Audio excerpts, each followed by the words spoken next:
মালগুলো সেট করতে হবে। ঠিক আছে মালিক। না না মালিক, ওই রোজা আছে, আমি করে দেই। কে রোজা আছে না আছে তা দেখে আমার লাভ নাই। এবার মালগুলো সেট কর। ঠিক আছে মালিক। না না বন্ধু, তুই দেখ না, আমিও যাচ্ছি। খাবার তুই আসা কি দরকার ছিল, আমি যাচ্ছি। তুই রোজা আছিস, আমিও যাচ্ছি। এ শামিল, এদিকে আয়। যাচ্ছি মালিক। শোন, কি বলবেন মালিক?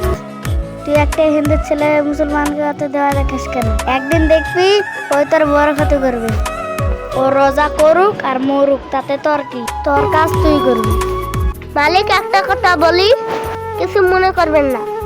ওই আমার ছোটবেলার বন্ধু, আর কষ্ট পারে না কেন? আপনিও বলেন।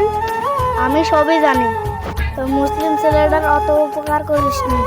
একদিন দেখিস ও তোর বড় ক্ষতি করবে। তুই তো আমার জাত ভাই, তোর ভালোর জন্যই বলছি। মুসলিমদের সাথে মিলিস নি, মুসলিমরা ভালো না। ঠিক আছে মালিক।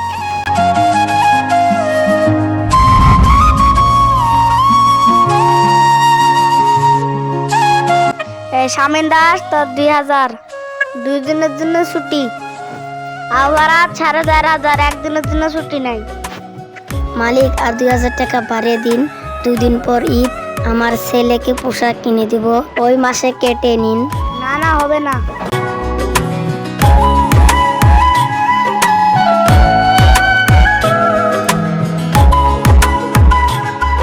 এই নাও খরচ। দেও তাহলে। বাবু, কত হয়েছে? আগে ছিল 4100, এখন 380। ভাই, এলো টাকা। এই নাও 20 টাকা।